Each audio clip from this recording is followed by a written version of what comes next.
E aí, galera, tô aí de volta para a gente continuar nossa aula aí de relações ecológicas. Se você ainda não assistiu a primeira aula em que eu trato das relações intraespecíficas, volta lá no primeiro vídeo, assiste primeiro aquela aula e depois você volta para cá e continua o assunto com a gente.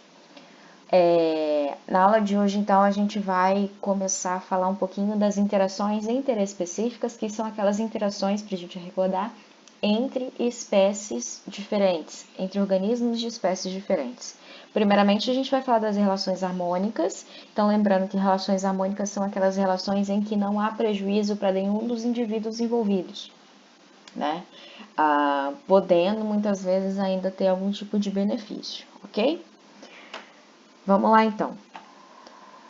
O primeiro tipo de relação interespecífica harmônica que a gente vai falar é o mutualismo, né?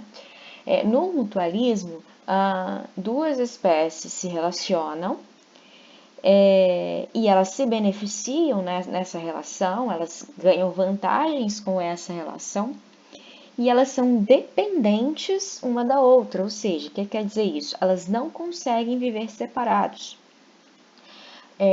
Essas imagens aqui são imagens de alguns exemplos de mutualismo que acontecem na natureza. O primeiro exemplo que a gente pode citar aqui são os líquens, né? Essas coisinhas que muitas vezes vocês observam num tronco de árvore, em locais úmidos. Na verdade, os líquens, eles são uma associação de duas espécies, que pode ser fungos com algas ou fungos com cianobactérias. Se a gente der um zoom aqui, mais ou menos é isso que a gente consegue observar nessa relação. Essa porção mais clara aqui são os fungos, tá? E essa porção verdinha aqui ou é a alga ou é a cianobactéria. Nessa relação, né, os fungos fornecem um abrigo, né, para as algas ou para as cianobactérias, fornecem um local de proteção, uma certa umidade, ok? Em contrapartida, ele recebe da alga os nutrientes que ela produz na fotossíntese, né? Então, as algas e as cianobactérias são organismos fotossintetizantes que conseguem produzir aí alimento através da fotossíntese e elas passam uma parte desse alimento que elas produzem para os fungos. Então, é uma relação benéfica para as duas espécies e um não consegue viver sem o outro, portanto, é uma relação que exige dependência, tudo bem? Outro exemplo de mutualismo que a gente observa na natureza é o que acontece com os cupins.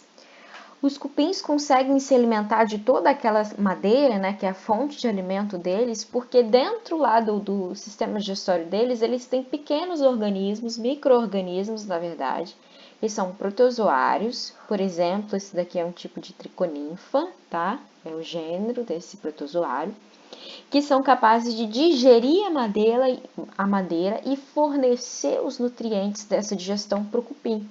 E é por isso que ele consegue, então, aproveitar a madeira como um alimento, tudo bem? É uma relação de mutualismo porque é bom para os dois e nesse caso aqui um não vive sem o outro. Nem o protozoário vai conseguir viver sem o cupim e nem o cupim sem esse protozoário aqui, tudo bem? A gente pode citar um outro exemplo também bem parecido, que eu não coloquei aqui na imagem, mas é o que acontece, por exemplo, com mamíferos ruminantes, tá? Como, por exemplo, os bois e as vacas. Dentro do estômago desses animais, eles guardam, né, algumas bactérias que ajudam na digestão da celulose. Então, por isso eles conseguem digerir toda aquela quantidade de vegetais que eles ingerem através da alimentação. Beleza? É um exemplo aqui bem semelhante. E também não conseguem viver um sem o outro, beleza? Então, aqui no caso, o protozoário, que eu esqueci de comentar, ele tem a vantagem de ter um lar, né, uma casa, uma proteção, e o cupim recebe, né, esses nutrientes resultantes aí da digestão da madeira. Um último exemplo que a gente pode citar também como mutualismo é o que acontece com as micorrizas. Mico quer dizer fungo, risas vem de raízes, tá? Então, as micorrizas são uma associação entre vegetais e fungos.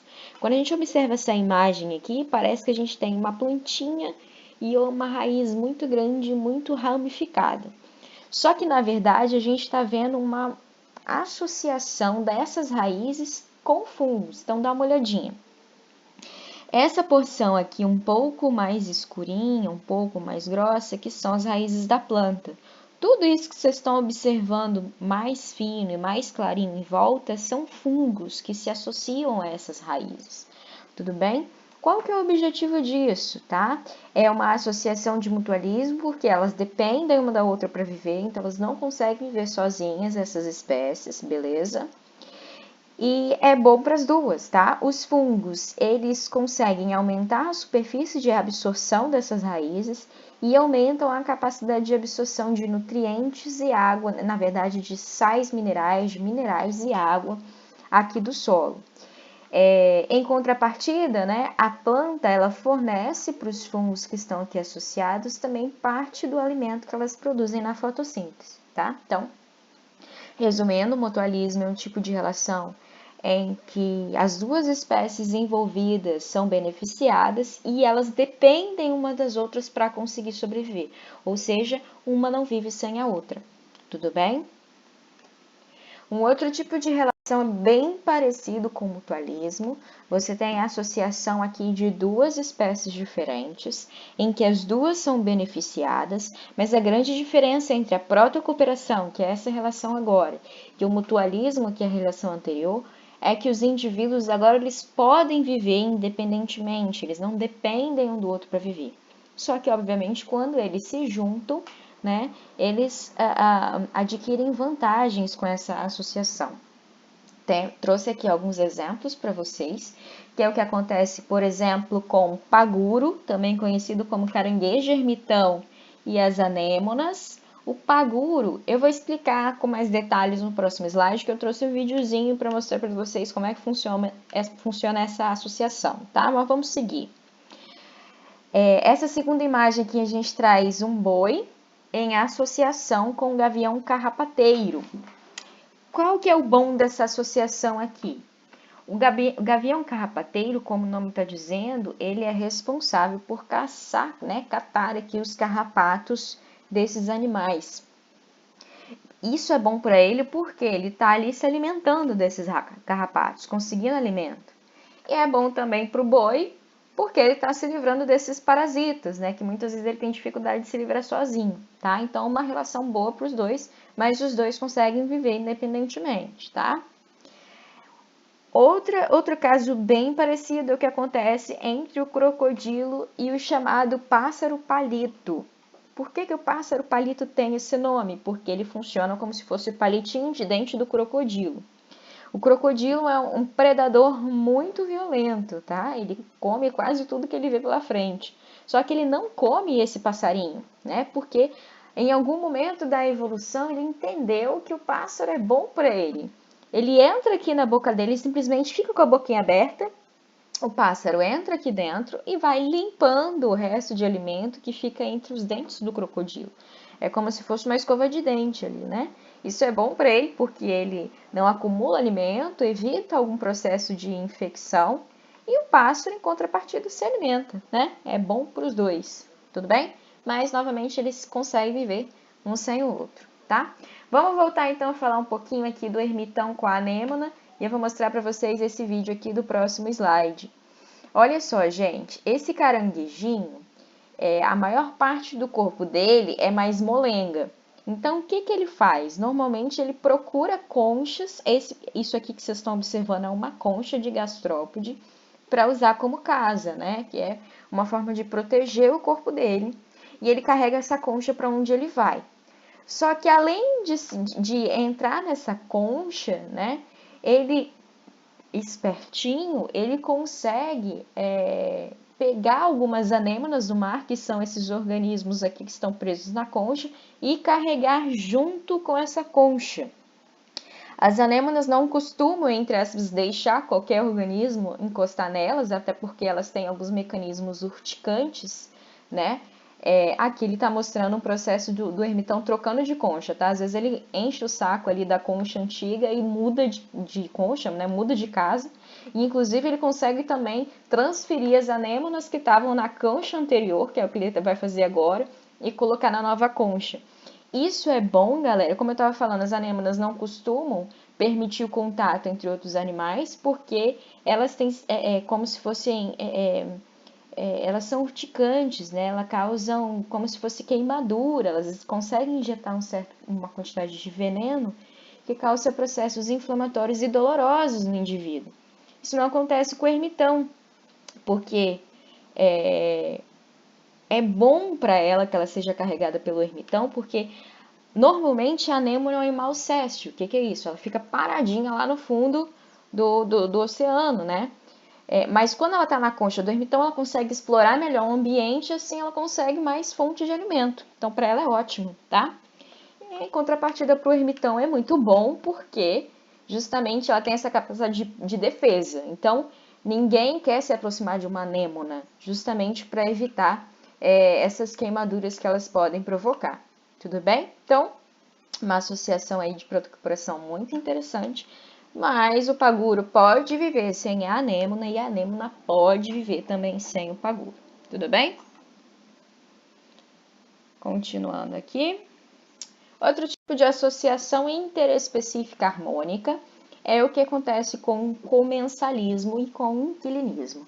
São processos bem parecidos, só que nesse caso aqui, dos dois indivíduos das duas espécies que se relacionam, apenas uma é beneficiada. A outra nem se beneficia nem se prejudica. Então, é uma relação neutra para essa outra espécie, tudo bem? Tenho aqui dois casos, né? Que é o comensalismo e o inquilinismo. E aí eu vou pedir para vocês prestarem bem atenção na palavra, que a palavra vai dar uma informação para a gente em relação a esse tipo de interação. No comensalismo, os dois organismos se relacionam com o objetivo de comer, tá? Ou seja, um dos indivíduos está buscando alimento, tá? O exemplo clássico que a gente tem de comensalismo aqui é o que acontece com a rêmora e o tubarão. Né? Vocês já devem ter visto, vou até passar o vídeo para vocês observarem. O tubarão nadando, cheio de peixinhos em volta, que na verdade aí seria a rêmora, também conhecida como peixe-piloto. A rêmora, ela tem como se fosse uma espécie de ventosa na cabeça e ela consegue grudar no tubarão, olha só, ela é bem ousada inclusive, ela fica bem pertinho da boca do tubarão e ela fica se alimentando dos restos do tubarão. Então, toda vez que ele se alimenta, aqueles pedacinhos que são liberados em volta, ela aproveita e come também. Então, essa associação tem o objetivo de obtenção de alimento, tá? Para a rêmora, essa relação é excelente, ela é beneficiada com isso, porém, para o tubarão não faz diferença alguma. Ele não é nem prejudicado e nem é beneficiado. É apenas uma relação neutra para ele. Tudo bem? Vamos voltar aqui para falar agora do caso do inquilinismo. Qual que é a diferença entre comensalismo e inquilinismo? No inquilinismo também a gente vai ter aquela situação em que uma espécie é beneficiada e a outra não sofre nenhum efeito com essa relação. O que é um inquilino, né? Inquilino. Inquilino normalmente é aquele organismo que vive ou que mora em algum lugar, né? Por exemplo, é aquele que aluga uma residência, que está morando em algum lugar, tudo bem? Então, o objetivo da relação de inquilinismo é conseguir casa, conseguir proteção, né? Um ambiente seguro, ok? Nesse caso aqui, um dos organismos vai se associar a outro para usar esse outro de casa, tá? Então, comensalismo, o objetivo principal é a obtenção de alimento e no inquilinismo é a obtenção de casa, ok? Esse exemplo aqui que eu trouxe na imagem é um exemplo da bromélia, que também acontece com as orquídeas. Elas se associam a outras plantas, muitas vezes são árvores bem mais altas do que ela, com o objetivo de conseguir chegar mais próximo da luz do sol, tá? Porque elas são plantas bem curtinhas. Então, elas usam essas outras plantas de casa, um suporte para elas, tá? Mas essa planta que está recebendo a orquídea ou a bromélia não é prejudicada nem é beneficiada com essa relação. Mas para a bromélia isso é ótimo. Então, a gente diz que a bromélia aqui seria esse inquilino, tudo bem? Um outro exemplo de inquilinismo que a gente tem na natureza é o que acontece com um peixinho chamado Fierasfer, que utiliza um pepino do mar como se fosse a sua casa, tá? O pepino do mar é um animal que parece realmente um pepino, mas gordinho, tem um orifício no meio. E esse peixinho é um peixinho relativamente pequeno e fininho, e ele consegue viver e morar dentro do pepino, tá? Para ele isso é ótimo, tá? Mas o pepino não é prejudicado com essa relação. Ele só sai de dentro do pepino para poder conseguir alimento e depois volta de novo. Então, para ele é uma casa, é uma proteção, tudo bem? Então, outro exemplo aí de inclinismo que a gente tem na natureza. Agora, a gente vai falar das interações interespecíficas desarmônicas. Então, agora, pelo menos uma das espécies envolvidas aqui vai sair prejudicada de alguma forma, tá? Primeiro exemplo que a gente tem é o amensalismo. No amensalismo, os indivíduos de uma população, eles secretam, eles liberam substâncias que prejudicam o desenvolvimento de outras espécies que estão ali ao redor ou impedem esse desenvolvimento. E muitas vezes essa substância pode levar à morte desse organismo que está ali próximo, tá? Trouxe dois exemplos de amensalismo que acontecem. O primeiro exemplo é o caso do antibiótico. Aqui a gente tem uma placa de Petri, tá? Que é uma placa com meio de cultura em que você coloca aí uma colônia de bactérias para crescer. Essa manchinha branquinha aqui são bactérias. E nessa mesma cultura a gente encontra aqui uma porção de um fungo, que é um fungo do gênero Penicillium. Se vocês pararem para observar, existe um espaço aqui entre esse fungo e as bactérias, porque o fungo ele produz uma substância que simplesmente inibe o crescimento dessas bactérias ao redor e pode levar à morte delas. Então, elas só vão crescer até certo ponto e daqui para cá elas não conseguem mais sobreviver por causa dessas substâncias que ele produz, tá? E aí, essa substância aí é muito utilizada, inclusive na indústria hoje farmacêutica, que é a penicilina, que é um antibiótico capaz de gerar a morte de bactérias. Tudo bem? Existem outros exemplos aí de antibióticos e todos eles a gente poderia citar como exemplo de amensalismo, tá? É uma substância que um organismo produz que leva à morte, né, ou impede o crescimento de outra espécie, tá? Nesse caso aqui, quem está sendo prejudicado seria a bactéria, beleza? Outro exemplo de amensalismo é o que a gente observa na maré vermelha. Maré vermelha é um fenômeno que acontece em regiões aquáticas, normalmente em regiões em que você tem uma menor circulação de água, e por algum motivo, por alterações nas condições daquele ambiente, ou quantidade de nutrientes, ou pH, ou a temperatura, você tem um aumento na quantidade de indivíduos ali, de alguns organismos se reproduzindo, principalmente o grupo de protozoários, tá? Que acabam produzindo, eles são capazes de produzir substâncias tóxicas, tá? E o excesso desses organismos, junto com o excesso dessas substâncias tóxicas que eles produzem, provoca o aparecimento dessas grandes manchas, né, nessa região aqui do oceano, no ambiente aquático, tá? Que pode ter essa cor avermelhada, por isso chamado de maré vermelha, ou pode ter uns tons mais amarronzados, mais amarelados, né? Mas é uma informação de que esse ambiente é completamente tóxico e inclusive gera a morte de muitos organismos que vivem aqui, principalmente de vertebrados, tá? Então, também é um exemplo de amensalismo, a maré vermelha, ok? Bom, outro exemplo de interação desarmônica entre espécies diferentes é o que acontece com a predação. tá? Os dois tipos de relações que a gente vai ver aqui e o próximo, que no caso é a predação e o parasitismo, são relações em que você tem um consumidor usando outro organismo como alimento. Para a gente recordar, existem alguns tipos de consumidores. A gente tem os carnívoros, os herbívoros, os onívoros e tem também os detritívoros. A gente não vai incluir os detritívoros aqui porque detritívoro come coisa que já morreu, né? Então não vai influenciar aí na vida de outros organismos, tá?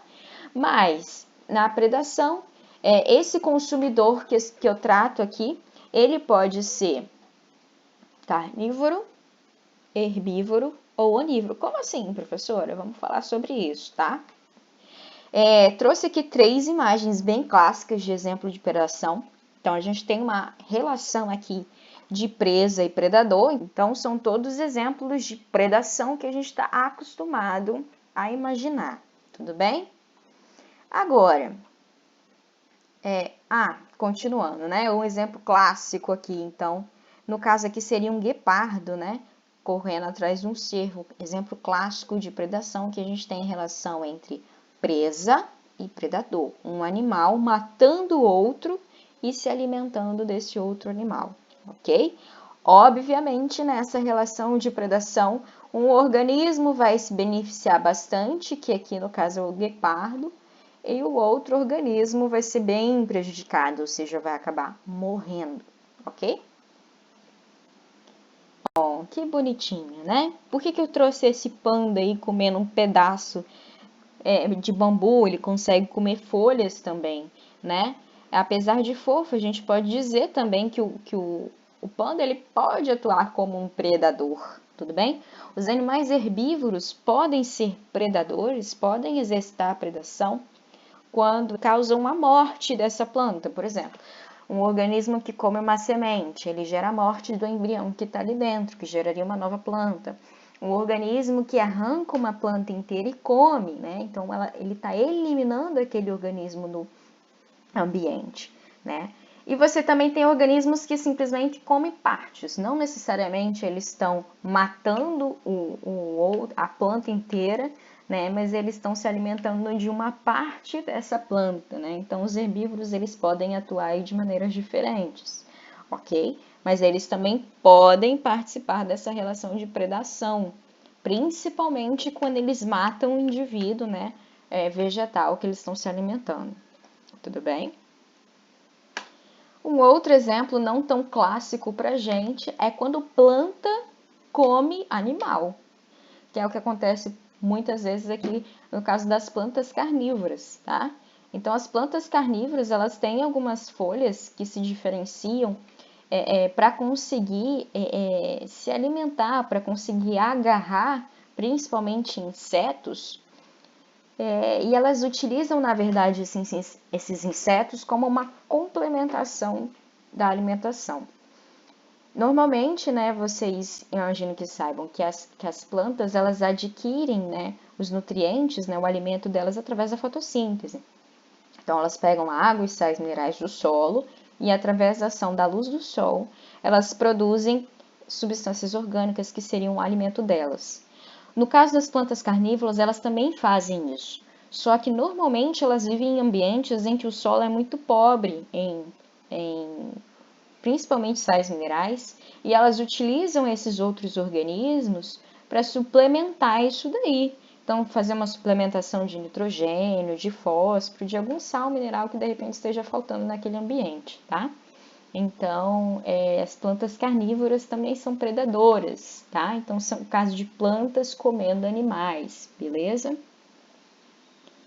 Próximo tipo de interação interespecífica desarmônica é o parasitismo. Aqui a gente também tem um consumidor utilizando outro organismo como alimento. Aqui o consumidor a gente vai chamar de parasita, tá? Qual que é a diferença do parasita para o predador? É que o parasita, ele utiliza o outro indivíduo, que seria o seu hospedeiro, para retirar os seus alimentos do corpo desse indivíduo.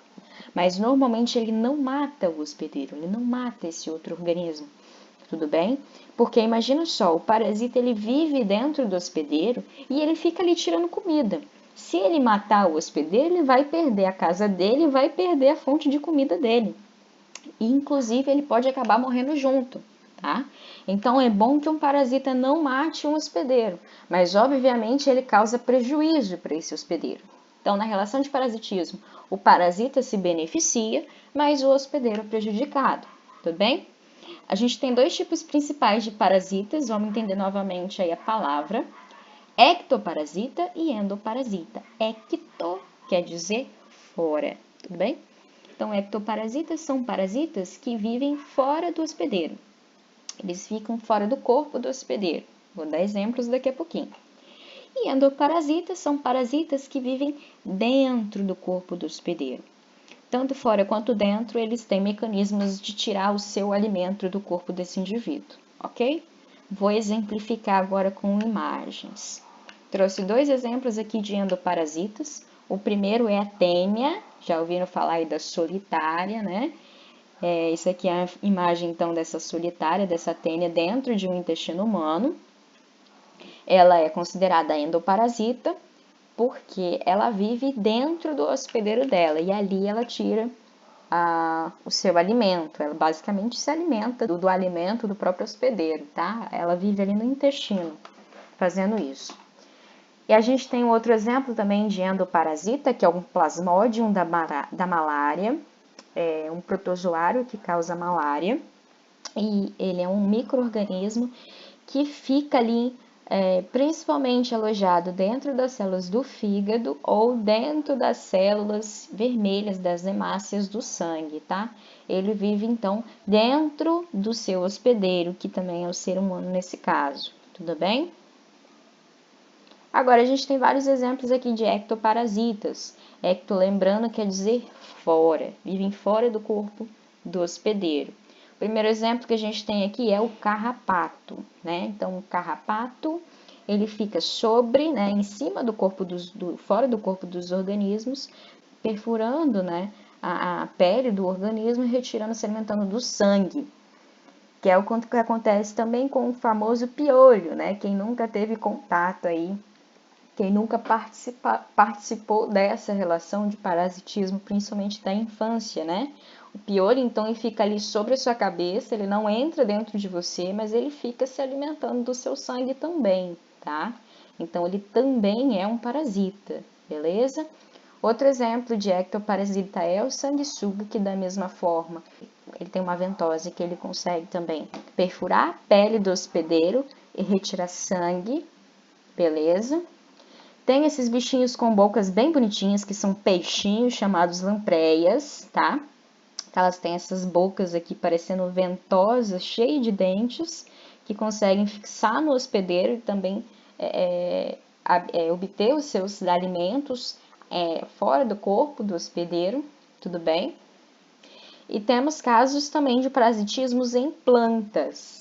A gente tem esses pontinhos branquinhos aqui nessa imagem, que são os pulgões, tá? Existem várias espécies de pulgões.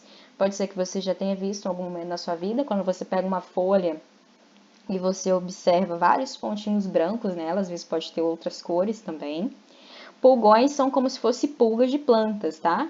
Então, elas ficam ali sobre os vegetais, retirando ali, conseguindo capturar o alimento que a planta produz, se alimentando dessa planta, tudo bem? E a gente também tem planta que parasita planta, né?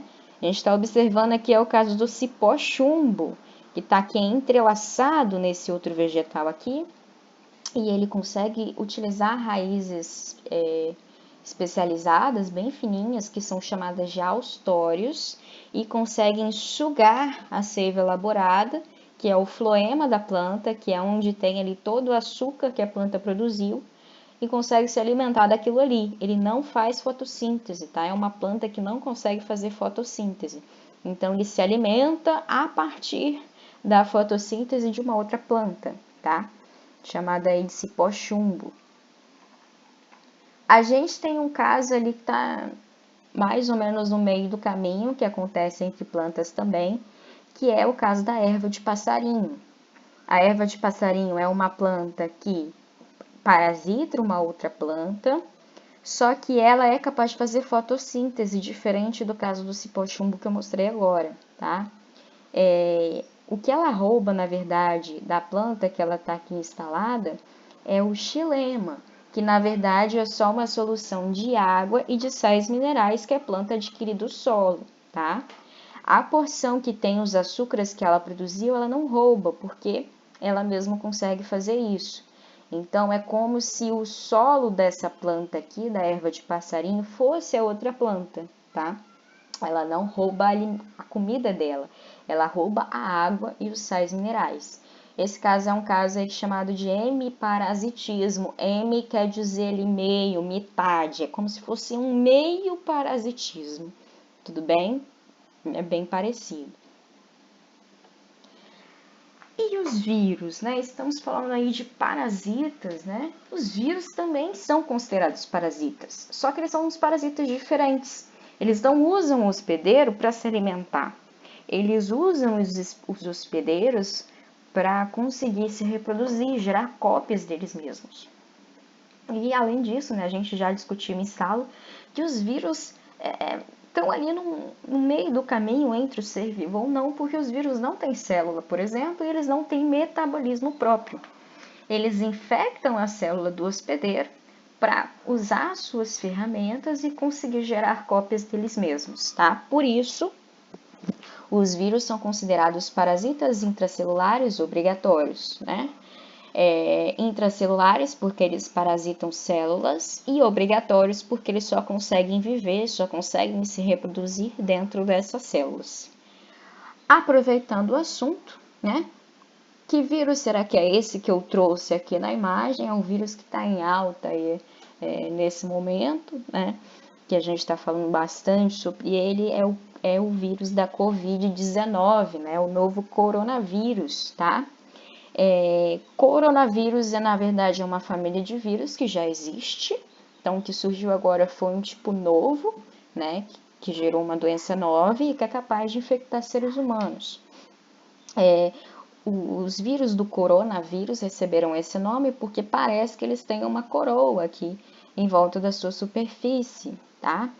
E aí aproveito para relembrá-los, né, dos cuidados que vocês precisam ter, lavando sempre muito bem as mãos com água e sabão, e passando álcool gel, tudo bem? Evitando ambientes com alta aglomeração, porque esse vírus ele pode ser transmitido via contato direto, por gotículas de saliva, e ele também pode ser transmitido com contato entre objetos, né? Então, utilização também de equipamentos de segurança, como é o caso das máscaras que está sendo pedido agora. Tudo bem? Então, evitar a contaminação. Vocês já devem estar ouvindo falar que esses parasitas normalmente não matam seus hospedeiros. Então, a gente pode dizer que esse vírus é um vírus aí bem evoluído, né? Vamos entender dessa forma, tá?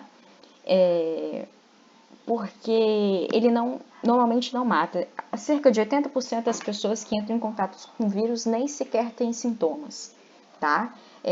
Então isso é bom para ele porque ele vai continuar se reproduzindo, às vezes você nem percebe e ele pode ser propagado. Uma coisa boa para ele também é que ele é transmitido muito rapidamente de pessoa para pessoa, e esse que é o problema no momento, né? A capacidade de infecção dele é muito alta e ele está sendo propagado muito rapidamente. Então, isso é importância da gente tomar os cuidados de lavar bem as mãos e evitar aglomeração principalmente, tudo bem? E os principais sintomas dessa doença, né? Então, para você ficar atento, são a tosse seca, a febre um pouco mais alta e problemas, né? Dificuldade respiratória. Tudo bem? Então, abrindo um parênteses aí, então, só para a gente falar um pouquinho desse tema que está recorrendo o mundo, né, nesse momento, e também puxar para a nossa aula de hoje, né, que está falando sobre parasitismo, beleza? Para a gente continuar aqui, o último tipo de relação interespecífica desarmônica é a competição. A competição aqui vai funcionar da mesma forma que a competição intraespecífica. A diferença agora é que a gente vai falar de competição entre espécies diferentes. Tudo bem? A competição interespecífica normalmente acontece entre espécies que compartilham o mesmo habitat, ou seja, vivem no mesmo lugar e têm o mesmo nicho ecológico. Eu comentei com vocês em sala que dificilmente duas espécies diferentes vão ter exatamente o mesmo habitat e o mesmo nicho ecológico. O que quer dizer isso?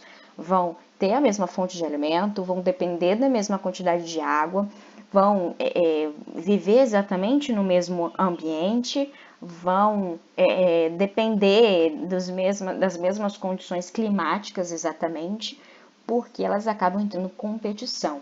E o que gera competição, que a gente já falou na aula anterior? É a falta de recursos, tá? Então você não tem casa para todo mundo, ambiente para todo mundo, você não tem comida para todo mundo, não tem água para todo mundo. E aí, quando esses recursos começam a faltar, obviamente, as espécies vão começar a competir por esses recursos, ok? Existem alguns resultados possíveis para essa competição. Um deles é o controle das densidades populacionais. Então, essas duas espécies, quando entram em competição, elas tendem a limitar a quantidade de indivíduos, né, dentro dessas espécies, tá? Até porque não tem recurso suficiente para todo mundo. Pode acontecer que uma das populações sejam excluídas, sejam eliminadas daquele ambiente, uma provoque a morte da outra. Ou pode acontecer também de uma das espécies resolverem não brincar mais, né, não gostarem da brincadeira e resolverem mudar de nicho, né? Não, tudo bem, não tem comida aqui pra gente, não tem esse tipo de planta que a gente come, eu vou começar a comer outra coisa que aí a gente não briga mais, né? Porque a competição é sempre ruim para os dois, tá? Então, as duas espécies que entram em conflito com frequência, elas são prejudicadas, beleza? E a competição gerou um princípio, que é um princípio chamado de princípio da exclusão competitiva ou princípio de Gauss, tá? Princípio de Gauss, coloquei aqui um asterisco, porque é uma homenagem ao carinha que criou esse princípio, o Gerd Gauss, um ecólogo russo, né? Ele fez um experimento utilizando um tipo de protozoário ciliado, que é o paramécio, e aí ele pegou duas espécies de paramécio e fez um experimento de competição entre elas. O experimento que ele fez está ilustrado nesse gráfico aqui. Ele pegou primeiro 2 meios de cultura, onde ele colocou todos os nutrientes que esse protozoário precisa para se alimentar e sobreviver, e ele inicialmente cultivou essas espécies em ambientes diferentes. Então, ele pegou o Paramécio caudatum, que é essa primeira espécie, e colocou no meio de cultura próprio, e pegou esse Paramécio aurelia, que é outra espécie de paramécio, e colocou num outro meio de cultura. E aí elas foram se alimentando, foram crescendo em número de indivíduos, foram se reproduzindo, até chegar a um estágio de equilíbrio, ok? Agora, quando ele pegou o mesmo meio de cultura e colocou as duas espécies para viverem juntas, ferrou, né? Porque elas estão no mesmo ambiente comendo a mesma coisa, não vai ter comida para todo mundo. E aí, olha o que aconteceu. As duas começaram a aumentar em quantidade de indivíduos até chegar a um ponto que simplesmente o Paramécio aurelia eliminou, matou todos os indivíduos do Paramécio caudatum e conseguiu depois continuar se multiplicando e vivendo ali sozinha, tá? Por quê? Elas estavam aqui compartilhando o mesmo habitat, o mesmo nicho ecológico especificamente, tá? E isso foi um problema porque elas tiveram que brigar principalmente pelo alimento. E nesse caso, uma espécie acabou excluindo a outra, tá? Isso então é um princípio de Gauss ou um princípio da exclusão competitiva. Tudo bem? Pessoal, isso daqui é uma tabelinha para resumir em símbolos tudo isso que a gente falou de interações interespecíficas. A gente costuma representar essas interações com símbolos de positivo, negativo ou zero. O positivo significa que a relação é benéfica, o negativo significa que a relação é prejudicial e o zero significa que a relação não é nem benéfica e nem prejudicial, ela é neutra, ok? Então, o mutualismo que a gente viu, a relação é benéfica para as duas espécies, sendo que elas dependem uma das outras para sobreviver. A protocooperação é a mesma coisa, os dois organismos se beneficiam, só que eles conseguem viver de maneira independente. O comensalismo e o inquilinismo. Uma das espécies é beneficiada e a outra não é nem beneficiada e nem prejudicada, que é o que acontece, por exemplo, com o tubarão e a rêmora, tá? No amensalismo, a gente tem uma espécie prejudicada e a outra neutra, né? Que acontece, por exemplo, com o fungo que produz a substância tóxica, para ele não faz a mínima diferença, mas é extremamente prejudicial para a bactéria que está ali morrendo, tá? Relação de predação, você tem um benefício para o predador e um prejuízo para a presa. No parasitismo, você tem benefício para o parasita e malefício, né, prejuízo para o hospedeiro. E na competição, as duas espécies que competem entre si saem prejudicadas. Então, a gente simboliza com dois sinais negativos. Tudo bem? Isso aqui é uma ótima tabelinha para ajudar a relembrar um pouquinho dessas relações. Beleza? Então é isso que eu queria falar com vocês sobre relações ecológicas. Espero que vocês tenham gostado e tenham aproveitado a aula. Tudo bem? Tudo de bom para vocês, galerinha. Fiquem com Deus. Um abraço.